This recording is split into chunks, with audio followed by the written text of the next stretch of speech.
ഏട്ടാ അമ്മേ എന്താടി വാ മോനെ. ഏയ് ഇരിക്കെ ബഹുമാനൊക്കെ ഓഫീസിൽ മതി. ആര് ബഹുമാനിക്കുന്നു നിന്നെ? ഓ ഒരു മന്ത്രി. ഞങ്ങൾ കുറെ മന്ത്രിമാരെ ചെറുപ്പം മുതൽ കണ്ടിട്ടുള്ളതാ. അച്ഛൻ മന്ത്രിയായിരുന്നപ്പോ വീട്ടു സാധനങ്ങൾ വാങ്ങുന്ന തൊട്ട് അടുക്കളപ്പണി വരെ ചെയ്യിച്ചിട്ടുണ്ട് നിന്റെ ഈ പോലീസുകാരെ കൊണ്ട്. അല്ല പെങ്ങളെ, അച്ഛനെ ഇങ്ങനെ വഴക്ക് പറയാനായിട്ട് എന്താ ഇവിടെ ഇപ്പൊ ഉണ്ടായേ? അച്ഛൻ ഇപ്പൊ മന്ത്രിയല്ലെന്നും പറഞ്ഞ് അച്ഛന്റെ മെക്കെട്ട് കയറിയണ്ടല്ലോ. ഒരു മകൻ എന്നല്ലേ ഞാൻ സഹിക്കില്ല കേട്ടോ. ഞാൻ നിന്നോടാ പറഞ്ഞത്. നിന്റെ 5-6 പോലീസുകാരെ ചോദിച്ചപ്പോ നീ പവിയെ അപമാനിച്ചില്ലേ? ഓ റൂട്ട് അങ്ങോട്ടാണോ? എന്നാ നീ ഒന്നോർത്തോ, തുമ്മിയാ തെറിക്കുന്ന മൂക്ക നിന്റെ ഈ മന്ത്രിക്കുപ്പായം. പക്ഷെ പവിയേട്ടൻ എന്നും കാണും ഈ IPS പദവി. എന്റെ പെങ്ങളെ, ഏത് കൊമ്പത്ത് IPS കാരനായാലും ഒരു മന്ത്രിയെ കണ്ടാ ദാ ഇങ്ങനെ നിക്കണം. അതാണ് കുഴപ്പം. സംശയം ഉണ്ടെങ്കിൽ ASP എളിയനോട് ചോദിച്ചോ. എന്റെ പവിയളിയാ, പെങ്ങൾക്ക് ഈയിടെയായിട്ട് പൊതുവിജ്ഞാനം വളരെ വളരെ കുറവായിട്ട് വന്നോ? ആ എവിടെയായിരുന്നു? ഞാൻ നിന്നോട് 2 ചോദിക്കണമെന്ന് വിചാരിച്ചിരിക്കായിരുന്നു. എന്റെ ഭർത്താവ് നിന്നെ സാറേന്ന് വിളിക്കണം അല്ലേടാ? അയ്യയ്യേ, എന്താ അളിയന്മാരൊക്കെ ഇങ്ങനെ കൊച്ചുകുട്ടികളെ പോലെ ചീപ്പാവണേ? ഇതൊക്കെ വീട്ടിൽ വന്ന ഭാര്യമാരോട് പറഞ്ഞ അതിന്റെ മോശം നിങ്ങൾക്കല്ലേ അളിയന്മാരെ? എന്താ ASP എളിയാ? ഞാനൊന്നും പറഞ്ഞിട്ടില്ല. അശ്ശോ, ഇപ്പൊ തന്നെ ഇവിടെ എല്ലാവരും മനസ്സിലാക്കില്ല അവിടെയും എന്തൊരു കഥയുണ്ടെന്ന്. അല്ല, എന്റെ പെങ്ങന്മാരാണോ അളിയന്മാരാണോ ഇവിടെ പെണ്ണുങ്ങള്?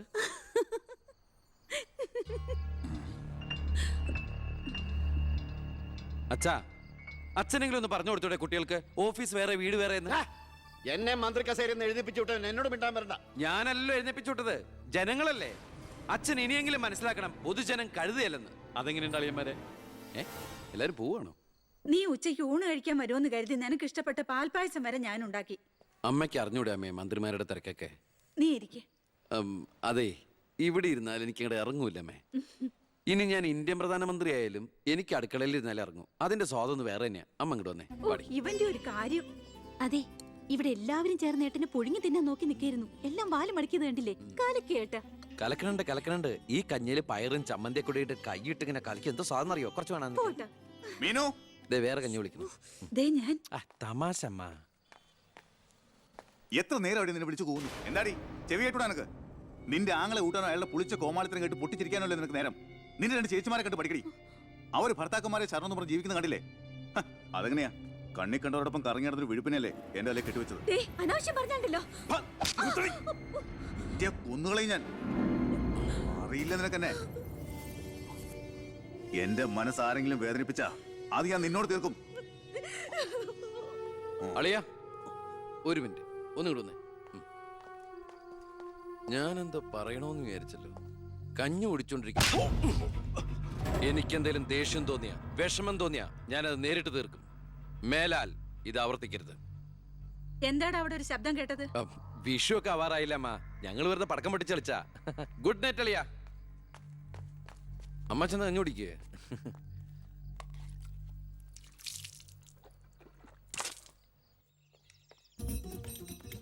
പത്രം വായിച്ചില്ലയോ? പുതിയ ആഭ്യന്തരമന്ത്രിയുടെ കൽപ്പന. വയറ് ഉറയ്ക്കാൻ പോലീസുകാർ രാവിലെ ഓടണമെന്ന്. ഞാൻ പണ്ടേ ഓടാറുണ്ട്. എന്റെ കർത്താവേ, കുതിരയ്ക്ക് വെച്ച കഴുതയ്ക്കും ഉണ്ടോ? എന്റെ ഈശോയെ, ഞാൻ സാറിനല്ല ഉദ്ദേശിച്ച. ഓ, നല്ല മസില. അളിയാ, ഒരു മിനിറ്റ്. അയ്യോ, അതിനല്ല. എന്ത് ചെയ്യാനാ? നിങ്ങളുടെയൊക്കെ കഷ്ടകാലത്തിന് ഞാൻ ഇവിടുത്തെ ആഭ്യന്തരമന്ത്രിയായി പോയി അല്ലേ അളിയാ? അളിയൻ ഇനിയും ഡ്യൂട്ടിക്കിടയിൽ എന്നെ കാണേണ്ടി വരും. എന്നെ സല്യൂട്ട് ചെയ്യേണ്ടിയും വരും. തെറ്റ് കണ്ട ഞാൻ എന്തെങ്കിലും പറയുകയും ചെയ്യും. ആ അരിശം മുഴുവൻ അളിയൻ വന്ന് പെങ്ങളെടുത്ത് തീർക്കും. അത് കണ്ട ഞാൻ തിരിച്ചടിക്കും. അങ്ങനെ അടിയും തിരിച്ചടിയൊക്കെ ആയിട്ട് പോണ്ടതാണോ അളിയ നമ്മുടെ ഈ മാതൃകാ കുടുംബം? ഒന്നുമില്ലെങ്കിലും നമ്മൾ അളിയനും അല്ലേ അളിയ? അതുകൊണ്ട് ഞാൻ ഇരുത്തി ചിന്തിച്ചൊരു തീരുമാനം എടുത്തു. സെൻട്രൽ ഹോം ഡിപ്പാർട്ട്മെന്റിലേക്ക് അളിയനൊരു ട്രാൻസ്ഫർ ഓൺ ഡെപ്യൂട്ടേഷൻ. ഓർഡർ. നാളെ തന്നെ ജോയിൻ ചെയ്യണം. All the best. എങ്ങോട്ട്? ബീഹാറിലേക്ക്. ബീഹാറിലേക്കോ? ബീഹാർ ബെസ്റ്റ് സ്ഥലമാണ് അളിയ. നോ, എനിക്ക് പറ്റില്ല. നിനക്കെന്നെ ശരിക്കും അറിയില്ല. എന്താ അളിയ ഇങ്ങനെ ചില തെണ്ടി പിള്ളേരെ പോലെ? ഇത് ഗവൺമെന്റ് ഓർഡർ അല്ലേ? അത് ഹോം മിനിസ്റ്റർ നേരിട്ട് തരുന്നത്. അനുസരിച്ചേ പറ്റൂ. എന്താ ഇവിടെ? ASP എളിയനെ മന്ത്രി എളിയൻ ബീഹാറിലോട്ട് തട്ടി. മന്ത്രിയുടെ ഭരണപരിഷ്കാരങ്ങൾ കുടുംബത്തും. ബീഹാറിലേക്കോ? ബീഹാർ ബെസ്റ്റ് സ്ഥലമാണമ്മേ. അല്ല, ഈ ബീഹാർ എന്ന് പറയുമ്പോ എടീ, ബീഹാർ ഗംഭീര സ്ഥലാ. നീ വിഷമിക്കണ്ട, നീ പതുക്കെ പോയാ മതി. പേടിക്കാനൊന്നുമില്ല സാറേ. അവിടെ ചെന്ന് ലല്ലു പ്രസാദുമായി ഒരു ടൈപ്പ് ഉണ്ടാക്കിയാൽ കുശാലല്ലേ കുശാൽ. അയ്യോ ചേടാ, കുടുംബത്തൊരു മന്ത്രി ഉണ്ടായാൽ അതുകൊണ്ട് ഗുണം ഉണ്ടാകേണ്ടത് കുടുംബക്കാർ. ഇതിപ്പോ അളിയന് വേണോ ഗുണം? അളിയന് ഈ ചിറാപ്പുഞ്ചി എങ്ങനെയാ? ചിറാപ്പുഞ്ചി? ചിറാപ്പുഞ്ചി ബെസ്റ്റ് സ്ഥലമാണ് അളിയ. അവിടെ IASകാർക്ക് എന്താ ഡിമാൻഡ് എന്നറിയോ? നമുക്കൊരു കൈ നോക്കിയാലോ? നീ ബ്രേക്ക്ഫാസ്റ്റ് അയ്യോ അമ്മ പേടിച്ചു പോയോ? നമുക്ക് അച്ഛനെ നാഗാലാൻഡിലേക്ക് തട്ടിയാലോ? പോടാ അവിടുന്ന്. ഏ?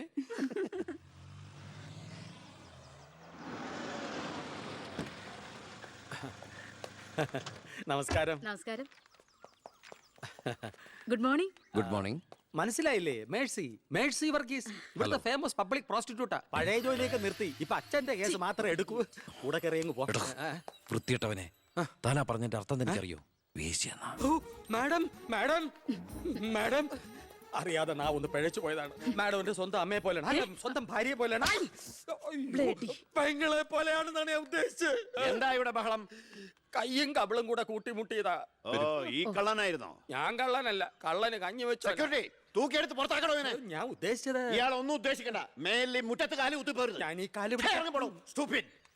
എന്റെ ഉദ്ദേശങ്ങളൊന്നും പഴയതുപോലെ ഫലിക്കുന്നില്ലല്ലോ. ടൈ. തെളിവുകളും സാക്ഷിമൊഴികളും അനുകൂലമാണെങ്കിൽ പിന്നെ ഒന്നും പേടിക്കാനില്ല. സെൽഫോൺ ഒരു പ്രധാനപ്പെട്ട തെളിവല്ല. അതിലേക്ക് ആർക്ക് വേണമെങ്കിലും വിളിക്കാം, തിരിച്ചും വിളിക്കാം. പക്ഷേ ശാരിയുടെ സാക്ഷിമൊഴി പ്രധാനമാണ്. അതിലൂടെ മാത്രമേ വെട്ടൂർ ശിവനും ഈ കൊലയും തമ്മിലുള്ള ബന്ധം വാദിഭാഗത്തിന് തെളിയിക്കാൻ പറ്റൂ. ഈ വെട്ടൂർ ശിവൻ നിരപരാധിയാണെങ്കിൽ അച്ഛനും നിരപരാധിയാണ് അല്ലേ മാഡം? അതെ. അപ്പോ എങ്ങനെയും ശാരിയുടെ മൊഴി നമുക്ക് അനുകൂലമാക്കണം.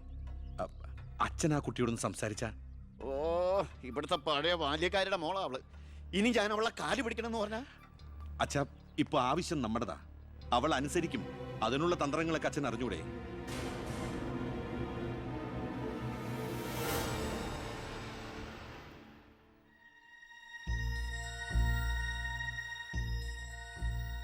കുറെ നാളായി ഞാൻ വിചാരിക്കുന്നു ഇങ്ങോട്ടൊക്കെ ഒന്ന് ഇറങ്ങണം എന്ന്. സത്യം പറഞ്ഞ സമയം കിട്ടാറില്ല. അല്ല, ഇവളെങ്ങനെ നിർത്തിയാ മതിയോ? കെട്ടിച്ചുടണ്ടേ? അതിന് കല്യാണ ചെലവൊക്കെ ഞാൻ ഏറ്റവും പറ്റിയ പയ്യനെയും കണ്ടെത്താം. നമുക്കിത് ഗംഭീരമാക്കണം, ഒരു ഉത്സവം പോലെ. ഗോപാലപിള്ള സാറിനെ എനിക്ക് മറക്കാൻ പറ്റുമോ? എന്നെ രാഷ്ട്രീയത്തിലേക്ക് കൈപിടിച്ച് കയറ്റിയ രാഷ്ട്രീയ ഗുരുവാണ് നിന്റെ മുത്തച്ഛൻ. മരിക്കാൻ കിടക്കുമ്പോ ഞാൻ അദ്ദേഹത്തിന് കൊടുത്ത വാക്കാ, ഈ കുടുംബം അനാഥാകില്ലെന്ന്. എന്നാ ഞാൻ ഇറങ്ങട്ടെ. ഞാൻ എന്തോ മറന്നല്ലോ. മോളെ, പിന്നെ മോൾക്കറിയാമല്ലോ, നിരപരാധിയായ എന്നെ ഒരു കേസിൽപ്പെടുത്തിയ വിവരം. ആ പ്രതിക്കെതിരെയുള്ള മോളുടെ മൊഴി അതൊന്നും മാറ്റി പറയണം. ഞാൻ സത്യം പറയൂ. എന്റെ മുന്നിൽ വെച്ച് നടന്ന കൊലപാതകത്തിന് കൂട്ടു നിൽക്കാൻ എന്നെ കിട്ടില്ല. തെറ്റ് ചെയ്തവരാരായാലും അവർ ശിക്ഷിക്കപ്പെടണം. ഓ, കുറെ കാലം എന്റെ വീട്ടിൽ നിന്നല്ലേ തള്ളയും മോളും. ഉണ്ട ചോറിന് നന്ദി കാണിക്കാൻ പറ ദേവകിയമ്മ അമ്മളോട്. അമ്മ പറയില്ല. സാറ് പണ്ട് നന്ദി സൂചകമായി എന്റെ മുത്തശ്ശന് കൊടുത്ത വാക്ക് വിധവയായ എന്റെ അമ്മയെ അടിച്ചു തളിക്കാരിയാക്കാമെന്നല്ല, നല്ലൊരു ജോലി വാങ്ങിക്കൊടുത്ത് സ്വന്തം പെങ്ങളെ പോലെ സംരക്ഷിക്കാമെന്നായിരുന്നു. സാറിന്റെ വീട്ടിലെ കരിയും പുകയും കൊണ്ട് എല്ലും മുറിയ പണിയെടുത്തിട്ട് തന്നെയാ എന്റെ അമ്മ എന്നെ വളർത്തിയത്. ഒരു ബാല്യക്കാരിയുടെ കൂലിക്കണക്ക് പറഞ്ഞാ കുറെ കാശ് ഇങ്ങോട്ട് തരാനുണ്ടാവും. ഞാഞ്ഞൂളിനും പത്തി കൊള്ളാം. നീയൊക്കെ മാനം മര്യാദയായിട്ട് ജീവിക്കുന്ന എനിക്കൊന്ന് കാണണം.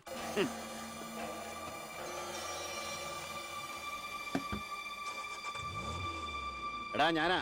എന്താ അച്ഛാ? ഏയ് നടക്കില്ലടാ. ഇന്ന് അച്ഛൻ അവളുടെ അടുത്ത് പോയി.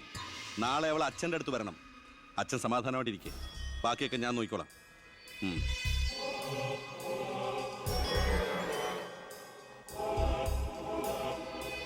ഞാനാ. പേര് ശാരിക, കോട്ടപ്പുറം സ്കൂളിലെ ടീച്ചറാ.